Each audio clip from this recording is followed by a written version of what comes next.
ಓಂ ವಿಶ್ವಾನಿ ದೇವ ಸವಿತರ್ದುರಿತಾನಿ ಪರಾಸುಭಾಯದ್ಭದ್ರಂ ತನ್ನ ಆಸುವ.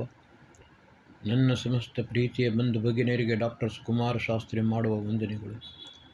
ಬಂಧುಗಳೇ, ಪ್ರತಿನಿತ್ಯ ಕೆಲವು ವಾದ ವಿವಾದಗಳು ನಡೆಯುತ್ತಲೇ ಇರುತ್ತವೆ. ಕೆಲವರು ಕೆಲವು ಪುಸ್ತಕಗಳನ್ನು ಹಿಡಿದುಕೊಂಡು ವಾದವನ್ನು ಕೂಡ ಮಾಡುತ್ತಾ ಇರುತ್ತಾರೆ. ಸರ್ವಧರ್ಮ ಸಮಭಾವ, ಸರ್ವಧರ್ಮ ಸಹಿಷ್ಣುತೆ, ಎಲ್ಲ ಧರ್ಮಗಳು ಒಂದೇ. ಭಗವಾನ್ ಶ್ರೀಕೃಷ್ಣನು ಗೀತೆಯಲ್ಲಿ ಸರ್ವಧರ್ಮಾನ್ ಪರಿತ್ಯಜ್ಯ ಮಾಮೇಕಂ ಶರಣಂ ವ್ರಜ ಅಹಂ ತ್ವಾ ಮೋಕ್ಷಯಿಷ್ಯಾಮಿ ಸರ್ವ ಪಾಪೇಭ್ಯೋ ಮಾ ಶುಚ. ಬಂಧುಗಳೇ, ಒಂದು ಬಾರಿ ಮಹರ್ಷಿ ದಯಾನಂದ ಸರಸ್ವತಿಯವರು ಪ್ರವಚನವನ್ನು ಮಾಡುತ್ತಿದ್ದರು. ಆವಾಗ ಒಬ್ಬನು ಎದ್ದು ನಿಂತು ಮಹರ್ಷಿಯವರ ಹತ್ರ ಇದೇ ಪ್ರಶ್ನೆಯನ್ನು ಕೇಳಿದ. ಸ್ವಾಮೀಜಿ, ಶ್ರೀಕೃಷ್ಣನ ಗೀತಾಮೇ ಕಹಾಯ ಸರ್ವಧರ್ಮಾನ್ ಪರಿತ್ಯಜ್ಯ ಮಾಮೇಕಂ ಶರಣಂ ವ್ರಜ ಅಹಂ ತ್ವಾ ಮೋಕ್ಷಯಿಷ್ಯಾಮಿ ಸರ್ವ ಪಾಪೇಭ್ಯೋ ಮಾ ಶುಚ. ಆವಾಗ ಮಹರ್ಷಿ ದಯಾನಂದ ಸರಸ್ವತಿಯವರು ಒಂದು ಮಾತನ್ನು ಹೇಳಿದರು. ಇಲ್ಲಿ ಎರಡು ಮಾತುಗಳು ಇವೆ. ಮೊದಲನೆಯದಾಗಿ, ಮಹಾಭಾರತದ ಸಮಯದಲ್ಲಿ ಸತ್ಯ ಸನಾತನ ವೈದಿಕ ಧರ್ಮದ ಹೊರತಾಗಿ ಬೇರೆ ಯಾವ ಧರ್ಮವೂ ಇರಲಿಲ್ಲ. ಎರಡನೆಯ ವಿಷಯ, ಸರ್ವಧರ್ಮಾನ್ ಪರಿತ್ಯಜ್ಯ ವ್ಯಾಕರಣ ನಿಯಮಾನುಸಾರ ಸರ್ವ ಅಧರ್ಮಾನ್ ಪರಿತ್ಯಜ್ಯ ಮಾಮೇಕಂ ಶರಣಂ ವ್ರಜ. ಶ್ರೀಕೃಷ್ಣ ಹೇಳಿದ ಮಾತು, ಎಲ್ಲ ರೀತಿಯ ಅಧರ್ಮಾಚರಣೆಯನ್ನು, ಅನೈತಿಕ ವ್ಯವಹಾರವನ್ನು ಬಿಟ್ಟು, ಎಲ್ಲ ರೀತಿಯ ಪಾಪಾಚರಣೆಯನ್ನು ಬಿಟ್ಟುಕೊಂಡು ನನ್ನ ಹತ್ತಿರ ಬಾ. ಅಹಂ ತ್ವಾ ಮೋಕ್ಷಯಿಷ್ಯಾಮಿ, ನಿನ್ನನ್ನು ಎಲ್ಲ ದುರಿತಗಳಿಂದ, ದುರ್ಮಾರ್ಗಗಳಿಂದ, ದುಶ್ಚಟಗಳಿಂದ ದೂರ ಮಾಡುತ್ತೇನೆ. ಭಯಪಡಬೇಡ. ಸರ್ವ ಪಾಪೇಭ್ಯೋ ಮಾ ಶುಚ, ಎಲ್ಲ ಪಾಪದಿಂದ ನಿನ್ನನ್ನು ಮುಕ್ತನನ್ನಾಗಿ ಮಾಡುತ್ತೇನೆ. ನೀನು ಮೊದಲು ಎಲ್ಲ ರೀತಿಯ ದುರಿತಗಳನ್ನು ದೂರ ಮಾಡಿಕೊಂಡು ನನ್ನ ಹತ್ತಿರ ಬಾ. ಇದನ್ನು ಶ್ರೀಕೃಷ್ಣ ಹೇಳಿದ. ಬಂಧುಗಳೇ, ಸೃಷ್ಟಿಯ ಆದಿಯಿಂದಲೇ ಕೇವಲ ಒಂದೇ ಧರ್ಮ, ಸತ್ಯ ಸನಾತನ ವೈದಿಕ ಧರ್ಮ. ಬಾಕಿ ಎಲ್ಲವೂ ಕೂಡ ಮತಾಂತರಗಳು. ಮತ ಎಂದರೆ ರಿಲಿಜಿಯನ್. ಒಂದು ಮತಸ್ಥಾಪಕನು ತನ್ನ ಅಭಿಪ್ರಾಯವನ್ನು ಮಂಡಿಸುತ್ತಾನೆ. ಇತರರು ಅದನ್ನು ತಿಳಿಯದೋ ತಿಳಿಯದೆಯೋ ಹಿಂಬಾಲಿಸುತ್ತಾರೆ, ಫಾಲೋ ಮಾಡುತ್ತಾರೆ. ಆ ಮತಗಳು, ಸಂಪ್ರದಾಯಗಳು ಯಾವ ರೀತಿಯಲ್ಲಿ ಯಾರ್ಯಾರು ರೋಚಕವನ್ನಾಗಿ ಮಾಡುತ್ತಾರೋ ಅಂಧಭಕ್ತರು ಅದನ್ನೇ ಪಾಲಿಸುತ್ತಾ ಇರುತ್ತಾರೆ. ಬಂಧುಗಳೇ, ಇದರ ಮೊದಲು ಒಂದು ಸರ್ತಿ ಸುಪ್ರೀಂ ಕೋರ್ಟಿನಲ್ಲಿಯೂ ಕೂಡ ಈ ಬಗ್ಗೆ ಒಂದು ಬಹಳ ದೊಡ್ಡ ವಾದವೇ ನಡೆದಿದೆ. ಆವಾಗ ಸುಪ್ರೀಂ ಕೋರ್ಟಿನ ಚೀಫ್ ಜಸ್ಟಿಸ್ ಒಂದು ಮಾತನ್ನು ಹೇಳಿದರು. Hinduism is not A religion. Hindu ಅದು ಧರ್ಮ. ಇದೊಂದು ರಿಲಿಜಿಯನ್ ಅಂದರೆ ಯಾವುದೇ ರೀತಿಯ ಮತ ಸಂಪ್ರದಾಯವಲ್ಲ. ಅದೊಂದು ಜೀವನ ಪದ್ಧತಿ. ಮಾನವ ಮಾತ್ರರಿಗೆ ಹೇಗೆ ಜೀವಿಸಬೇಕು ಎಂದು ಒಂದು ಆದರ್ಶವನ್ನು ಪ್ರತಿಯೊಬ್ಬರಿಗೆ ಬೋಧಿಸುತ್ತದೆ. ಸತ್ಯ ಸನಾತನ ವೈದಿಕ ಧರ್ಮ ಮಾತ್ರ ವಿಶ್ವದಲ್ಲಿ ಏಕೈಕ ಧರ್ಮ. ಬಾಕಿ ಎಲ್ಲವೂ ಮತ ಸಂಪ್ರದಾಯಗಳು. ಇವತ್ತಿಗೂ ಯಾವುದನ್ನು ಹೇಳುತ್ತೇವೆ? ಹಿಂದೂ ಧರ್ಮ, ಕ್ರೈಸ್ತ ಧರ್ಮ, ಬೌದ್ಧ ಧರ್ಮ, ಮುಸ್ಲಿಂ ಧರ್ಮ, ಫಾರ್ಸಿ ಧರ್ಮ, ಇದೆಲ್ಲವೂ ಕೂಡ ತಪ್ಪು. ಹೇಳಲಿಕ್ಕೆ ನಾವು ಎಲ್ಲ ಸ್ತ್ರೀಯರನ್ನು ತಾಯಿಯಂತೆ ನೋಡುತ್ತೇವೆ, ಗೌರವಿಸುತ್ತೇವೆ, ಅಮ್ಮ ಎಂದು ಕರೆಯುತ್ತೇವೆ. ಆದರೆ ಒಂದು ಮಾತು ನಮ್ಮ ಹಿರಿಯರು ಹೇಳುತ್ತಾರೆ, ನನ್ನ ಅಮ್ಮ, ಬೇರೆ ಅಮ್ಮ ಸುಮ್ಮನೆ. ಇದೇ ರೀತಿ ನಮ್ಮ ಸತ್ಯ ಸನಾತನ ವೈದಿಕ ಹಿಂದೂ ಧರ್ಮ ಸೃಷ್ಟಿಯ ಆದಿಯಿಂದಲೇ ಇತ್ತು, ಈಗಲೂ ಇದೆ, ಮುಂದೆಯೂ ಅದೇ ನಡೆಯುತ್ತದೆ. ಈ ಸೃಷ್ಟಿಯ, ಈ ಭೂಮಿಯ ಸಂರಕ್ಷಣೆಯಾಗಬೇಕಾದರೆ ಸತ್ಯ ಸನಾತನ ವೈದಿಕ ಧರ್ಮವು ಸ್ಥಿರವಾಗಬೇಕು. ಪ್ರತಿಯೊಬ್ಬರಲ್ಲಿಯೂ ಕೂಡ ಅದು ತಮ್ಮ ಜೀವನದ ಪದ್ಧತಿಯಾಗಬೇಕು. ಪ್ರತಿಯೊಬ್ಬ ಮಾನವನು ತನ್ನ ಜೀವನದಲ್ಲಿ ಅದನ್ನು ಅಳವಡಿಸಿಕೊಳ್ಳಬೇಕು. ಆವಾಗ ಮಾತ್ರ ಈ ಧರ್ಮ ಸುರಕ್ಷಿತವಾಗಿ ಇರಲು ಸಾಧ್ಯ. ಧರ್ಮ ಸುರಕ್ಷಿತವಾಗಿದ್ದರೆ ಸೃಷ್ಟಿಯು, ಭೂಮಿಯು ಸುರಕ್ಷಿತವಾಗಿರಲು ಸಾಧ್ಯ. ಧರ್ಮ ಏವ ಹತೋ ಹಂತಿ ಧರ್ಮೋ ರಕ್ಷತಿ ರಕ್ಷಿತಃ. ಧರ್ಮ ಯಾವರು ರಕ್ಷತೆ ಧಾರಣಾತ್ ಧರ್ಮ ಇತ್ಯಾಹು ಧರ್ಮೋ ಧಾರ್ಯತೆ ಪ್ರಜಾ. ಧರ್ಮವನ್ನು ಧಾರಣ ಮಾಡುವಂಥದ್ದು. ಧಾರಣ ಮಾಡುವಂಥದ್ದು ಎಂದು ಹೇಳಿದರೆ ಜೀವನದಲ್ಲಿ ಅಳವಡಿಸಿಕೊಳ್ಳುವಂಥದ್ದು. ಪ್ರತಿಯೊಬ್ಬ ಮನುಷ್ಯನು ಜೀವನದ ಒಂದೊಂದು ಕ್ಷಣದಲ್ಲಿ ಯಾವ ರೀತಿ ಜೀವಿಸಬೇಕು ಎಂದು ಹೇಳಿಕೊಂಡು ನಮ್ಮ ವೇದಗಳು ಹೇಳುತ್ತವೆ. ಅದೇ ರೀತಿ ನಮ್ಮ ಜೀವನವನ್ನು ನಡೆಸಿಕೊಂಡು ಹೋಗಬೇಕು. ಪ್ರತಿಯೊಬ್ಬ ಮನುಷ್ಯನು, ಗೃಹಸ್ಥನು ಪಂಚಮಹಾಯಜ್ಞವನ್ನು, ಬ್ರಹ್ಮಯಜ್ಞ, ದೇವಯಜ್ಞ, ಪಿತೃಯಜ್ಞ, ಅತಿಥಿಯಜ್ಞ, ಬಲಿವೈಶ್ವದೇವ ಯಜ್ಞ, ಈ ಪಂಚಮಹಾಯಜ್ಞಗಳನ್ನು ತನ್ನ ಜೀವನದಲ್ಲಿ ಸದಾಕಾಲ ಮಾಡುತ್ತಲೇ ಇರಬೇಕು. ಬ್ರಹ್ಮಯಜ್ಞ ಎಂದರೆ ಸಂಧ್ಯಾವಂದನೆ, ಸ್ವಾಧ್ಯಾಯ. ದೇವಯಜ್ಞ ಅಂತ ಹೇಳಿದರೆ ಭಗವಂತನ ಈ ಸೃಷ್ಟಿಯನ್ನು ಅತ್ಯಂತ ಸುಂದರವನ್ನಾಗಿ ಮಾಡುವುದಕ್ಕೋಸ್ಕರ ಮಾಡುವ ಅಗ್ನಿಹೋತ್ರ. ಆಮೇಲೆ ಪಿತೃಯಜ್ಞ, ನಮ್ಮ ತಂದೆ ತಾಯಿಗಳಿಗೆ, ನಮ್ಮ ಹಿರಿಯರಿಗೆ ಸರಿಯಾದ ರೀತಿಯಲ್ಲಿ ಅವರ ಸೇವೆ ಶುಶ್ರೂಷೆಯನ್ನು ಮಾಡುವಂಥದ್ದು, ಅದು ಪಿತೃಯಜ್ಞ. ಆಮೇಲೆ ಅತಿಥಿಯಜ್ಞ, ನಮ್ಮ ಮನೆಯಲ್ಲಿ ಅಭ್ಯಾಗತರು, ಯಾವಾಗ ತಿಥಿ ಇಲ್ಲದೆ ಬರುವ ವಿದ್ವಾಂಸರು ಇದ್ದಾರೆ, ಅಥವಾ ಯಾರು ಬೇಕಾದರೂ ಆಗಲಿ, ಅವರನ್ನು ಗೌರವಿಸಿ ಅವರನ್ನು ಸತ್ಕರಿಸುವಂಥದ್ದು ಅತಿಥಿಯಜ್ಞ.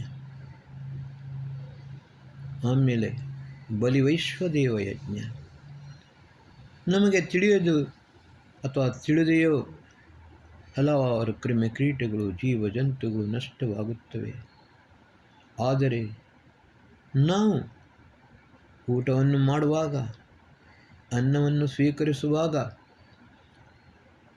ಮೊದಲಿನಿಂದಲೂ ಒಂದು ಮಾಡುವ ಪದ್ಧತಿ. ಇವತ್ತು ಡೈನಿಂಗ್ ಟೇಬಲ್ ಮೇಲೆ ಕುಳಿತುಕೊಳ್ಳುತ್ತೇವೆ, ಆದರೆ ಮೊದಲಿನಿಂದಲೂ ಮಾಡುವ ಒಂದು ಪದ್ಧತಿ ನೆಲದ ಮೇಲೆ ಕುಳಿತುಕೊಂಡು ಊಟವನ್ನು ಮಾಡುವಂಥದ್ದು. ಊಟ ಮಾಡುವ ಮೊದಲು ನಾವು ಅನ್ನದ ಸ್ವಲ್ಪ ಒಂದು ಭಾಗವನ್ನು ಹೊರಗೆ ಇಡುತ್ತೇವೆ. ಇದು ದನಕ್ಕೆ, ಕಾಗೆಗೆ ಅಥವಾ ಯಾವುದೇ ಕ್ರಿಮಿಕೀಟಗಳು ಅದನ್ನು ಸೇವನೆ ಮಾಡುವುದು. ಇದು ಬಲಿವೈಶ್ವದೇವ ಯಜ್ಞ. ಅದೇ ರೀತಿ ನಾವು ಎಲೆಯಲ್ಲಿ ಊಟ ಮಾಡುತ್ತೇವೆ, ತಟ್ಟೆಯಲ್ಲಿ ಊಟ ಮಾಡುತ್ತೇವೆ. ಆ ಎಲೆಯಲ್ಲಿ ಅಥವಾ ತಟ್ಟೆಯಲ್ಲಿ ಊಟ ಮಾಡುವಾಗ ಮೊದಲು ಒಂದು ಸಲ ಕೈಯಲ್ಲಿ ನೀರನ್ನು ಹಿಡಿದುಕೊಂಡು ತಟ್ಟೆಯ ಸುತ್ತ ಹೀಗೆ ತಿರುಗಿಸುತ್ತೇವೆ. ಯಾಕೆಂದರೆ ಯಾವುದೇ ರೀತಿಯ ಕ್ರಿಮಿಕೀಟಗಳು ನಾವು ಊಟ ಮಾಡುವ ತಟ್ಟೆಯಲ್ಲಿ ಅಥವಾ ಎಲೆಯ ಮೇಲೆ ಬಾರದೇ ಇರಲಿ ಅಂತ. ಆದರೆ ಕ್ರಿಮಿಕೀಟಗಳು ಬಂದರೂ ಕೂಡ ಅವರಿಗೆ ಅನ್ನ ಸಿಗಬೇಕು. ಅದಕ್ಕೋಸ್ಕರ ಎಲೆಯ ಸುತ್ತಲೂ ಕೂಡ ಸ್ವಲ್ಪ ಸ್ವಲ್ಪ ಅನ್ನವನ್ನು ಹಾಕುತ್ತೇವೆ, ಬದಿಯಲ್ಲಿ ಕೂಡ ಸ್ವಲ್ಪ ಅನ್ನವನ್ನು ಇಡುತ್ತೇವೆ. ಯಾವುದೇ ರೀತಿಯ ಕ್ರಿಮಿಕೀಟಗಳು ಬಂದರೆ ತಮಗೆ ಬೇಕಾದ ಆಹಾರವನ್ನು ಹೊರಗಿನಿಂದಲೇ ತೆಗೆದುಕೊಂಡು ಹೋಗಲಿ, ಅವುಗಳಿಗೂ ಅನ್ನ ಸಿಗುತ್ತದೆ, ನಾವು ಕೂಡ ಆರಾಮವಾಗಿ ಊಟವನ್ನು ಮಾಡೋದಂತಾಗುತ್ತದೆ. ಇದು ನಮ್ಮ ಒಂದು ಸಣ್ಣ ಜೀವನ ಪದ್ಧತಿ, ಹಿಂದೂ ಧರ್ಮದ ಒಂದು ಅವಿಭಾಜ್ಯ ಅಂಗ. ಅದೇ ರೀತಿ ಪ್ರತಿಯೊಬ್ಬರನ್ನು ನಾವು ಮತ ಸಂಪ್ರದಾಯವನ್ನು ಗೌರವಿಸಬೇಕು, ಹೌದು, ಆದರೆ ವೇದಾನುಸಾರ ಯಾವುದು ಸತ್ಯವೋ ಅದನ್ನು ಮಾತ್ರ ಸ್ವೀಕಾರ ಮಾಡಬೇಕು, ಯಾವುದು ಅಸತ್ಯವೋ ಮಾನವನನ್ನು ಒಬ್ಬನಿಂದ ಇನ್ನೊಬ್ಬನನ್ನು ದೂರವನ್ನಾಗಿ ಮಾಡುವಂಥ ದ್ವೇಷ, ಅಸೂಯೆ ಇದನ್ನು ಮಾಡುವಂಥದ್ದು, ದೂರ ಮಾಡುವನ್ನು, ಪರಸ್ಪರ ಒಂದು ಜಗಳಗಳನ್ನು ಮಾಡುವಂತಹ ಯಾವುದೇ ಒಂದು ವಿಷಯವಿದೆ, ಮತದಂತೆ ವಿಭಿನ್ನ ಅಭಿಪ್ರಾಯಗಳನ್ನು ಸಮಾಧಾನದಿಂದ ದೂರ ಮಾಡಿಕೊಂಡು ಆಮೇಲೆ ವಾಸ್ತವಿಕವಾದುದನ್ನು ವೇದಾನುಸಾರವಾಗಿ ಇದ್ದುದನ್ನೇ ಮಾತ್ರ ನಾವು ಸ್ವೀಕಾರ ಮಾಡುವುದು. ಮಿಕ್ಕಿದ್ದೆಲ್ಲನ್ನು ಅದನ್ನು ನಾವು ಮರೆತು ಬಿಡಬೇಕು. ಮಾತ್ರವಲ್ಲ, ಯಾರು ದಾರಿ ತಪ್ಪಿದ್ದಾರೆ ಅವರಿಗೆ ನಿಜವಾದ ಧರ್ಮದ ವಾಸ್ತವಿಕ ಸ್ವರೂಪ ಯಾವುದಿದೆ, ಸತ್ಯ ಜ್ಞಾನ ಯಾವುದಿದೆ, ಸತ್ಯ ಸಂದೇಶ ಯಾವುದಿದೆ, ಮಾನವನ ಜೀವನವನ್ನು ನಿರೂಪಿಸುವಂತಹ ಮಹರ್ಷಿ ವೈವಸ್ವತ ಮನು ಹಿಮಾಲಯದ ತುತ್ತ ತುದಿಯಲ್ಲಿ ನಿಂತು ಹೇಳಿದರು, ಏತದ್ದೇಶ ಪ್ರಸೂತಸ್ಯ ಸಕಾಶಾದಗ್ರಜನ್ಮನ ಸ್ವಂ ಚರಿತ್ರಂ ಶಿಕ್ಷೇರನ್ ಪ್ರಸವ್ಯಾಂ ಸರ್ವಮಾನವ. ಪ್ರಪಂಚದ ಎಲ್ಲ ಮಾನವರು ತಮ್ಮ ಜೀವನವನ್ನು ನಿರೂಪಿಸುವಂತಹ ವೈಯಕ್ತಿಕವಾಗಲಿ, ಪಾರಿವಾರಿಕವಾಗಲಿ, ಸಾಮಾಜಿಕವಾಗಲಿ ಅಥವಾ ವೈಶ್ವಿಕವಾಗಲಿ ಯಾವುದೇ ರೀತಿಯ ಜ್ಞಾನ ಬೇಕಾದರೆ ಅವರು ಈ ದೇಶದ ಋಷಿಮುನಿಗಳ, ಸಾಧು ಸಂತರ, ಗುರು ವಿದ್ವಾಂಸರ ಚರಣದಲ್ಲಿ ಕುಳಿತುಕೊಂಡು ತಮಗೆ ಬೇಕಾದ ಜ್ಞಾನವನ್ನು ಪಡೆದುಕೊಳ್ಳಿ. ಇದು ನಮ್ಮ ವೈದಿಕ ಪರಂಪರೆ. ಈ ಸತ್ಯ ಸನಾತನ ವೈದಿಕ ಧರ್ಮದಲ್ಲಿ ಮಾತ್ರ ಇದು ಇದೆ. ಬಾಕಿಯೆಲ್ಲರೂ ಕೂಡ ತಾವು ಮಾತ್ರ ಶ್ರೇಷ್ಠರು, ತಾವು ಹೇಳಿದುದು ಮಾತ್ರ ಸತ್ಯ, ಇತರರು ಯಾವುದೂ ಕೂಡ ಹೇಳಿದುದು ಸತ್ಯವಲ್ಲ. ಮತ್ತು ತಮಗೆ ಮಾತ್ರ ಜೀವಿಸಲು ಅಧಿಕಾರವಿದೆ, ಬೇರೆಯವರಿಗೆ ಜೀವಿಸುವ ಅಧಿಕಾರವಿಲ್ಲ, ಈ ರೀತಿ ಹೇಳುವಂತಹ ಮತಗಳು ಇವೆ. ಇವೆಲ್ಲವೂ ಎಂದಿಗೂ ಮತಗಳು ಆಗಲು ಸಾಧ್ಯವಿಲ್ಲ. ಮಹರ್ಷಿ ದಯಾನಂದ ಸರಸ್ವತಿಯವರು ತಮ್ಮ ಸತ್ಯಾರ್ಥ ಪ್ರಕಾಶದಲ್ಲಿ ಅವರು ಸ್ಪಷ್ಟವಾಗಿ ಬರೆದಿದ್ದಾರೆ, ನಾನು ಹೇಳುವುದೆಲ್ಲವನ್ನೂ ನೀವು ಸತ್ಯ ಎಂದು ಭಾವಿಸಬಾರದು. ಯಾವುದು ಸತ್ಯವಿದೆಯೋ ಅದನ್ನೇ ಸ್ವೀಕರಿಸಿ. ಆದಿಗುರು ಬ್ರಹ್ಮನಿಂದ ಹಿಡಿದುಕೊಂಡು ಮಹರ್ಷಿ ಜೈಮಿನಿ ಪರ್ಯಂತ ಎಲ್ಲ ಋಷಿಗಳು ಯಾವುದನ್ನು ಹೇಳುತ್ತಾರೆ, ಮಾನವ ಮಾತ್ರರ ಕಲ್ಯಾಣಕ್ಕೋಸ್ಕರ ಯಾವ ಜ್ಞಾನವನ್ನು ಕೊಟ್ಟಿದ್ದಾರೆ ಆ ಜ್ಞಾನವನ್ನು ಸ್ವೀಕರಿಸಿ. ಮತ್ತು ಪ್ರತಿಯೊಂದನ್ನು ಕೂಡ ನಿಮ್ಮ ಸತ್ಯ ಮತ್ತು ವಿವೇಕದ ಹೊರಗಲ್ಲಿಗೆ ಹಚ್ಚಿಕೊಂಡು ಅದನ್ನು ಯಾವುದು ಮಾನವ ಮಾತ್ರರ ಕಲ್ಯಾಣವನ್ನು ಮಾಡುತ್ತದೆಯೋ ಅದನ್ನು ಮಾತ್ರ ಸ್ವೀಕರಿಸಿ. ಅದೇ ವಾಸ್ತವಿಕ ಧರ್ಮ. ಅದಕ್ಕೋಸ್ಕರ ಸರ್ವಧರ್ಮ ಸಮನ್ವಯ ಭಾವ ಇದು ಯಥಾರ್ಥ ರೂಪದಲ್ಲಿ ತಪ್ಪು. ಧರ್ಮ ನಿಜವಾದುದು ಏನಂತ ಹೇಳಿದರೆ ಪ್ರತಿಯೊಬ್ಬ ಮಾನವನನ್ನು ಸನ್ಮಾರ್ಗದಲ್ಲಿ ಕೊಂಡೊಯ್ಯುವಂಥದ್ದು. ಮನುರ್ಭವ ಜನಯ ದೈವ್ಯಂ ಜನಂ, ಮಾನವನಾಗು ಮತ್ತು ಶ್ರೇಷ್ಠ ಮಾನವ ಸಮಾಜವನ್ನು ನಿರ್ಮಾಣ ಮಾಡು. ಇದು ವೇದವು ಹೇಳುವಂಥದ್ದು. ಅಜ್ಯೇಷ್ಠಾಸ ಕನಿಷ್ಠಾಸ ಏತೆ ಸಂಭ್ರಾತರ ಸರ್ವೇ. ಯಾರು ಉಚ್ಚರಲ್ಲ, ಯಾರು ನೀಚರಲ್ಲ, ಎಲ್ಲರೂ ಸಮಾನರು. ಪರಸ್ಪರ ಪ್ರೀತಿ ಸಹಬಾಳ್ವೆಯಿಂದ ಜೀವಿಸುವಂತಾಗಬೇಕು. ಇದೇ ನಿಜವಾದ ಹಿಂದೂ ಧರ್ಮ. ಹಿಂದೂ ಶಬ್ದದ ಅರ್ಥ ಫಾರ್ಸಿ ಶಬ್ದಕೋಶದ ಅನುಸಾರ ಕಾಫಿರ ಅಲ್ಲ, ಹಿನಸ್ತಿ ದುರಿತಾನಿ ಇತಿ ಹಿಂದೂ.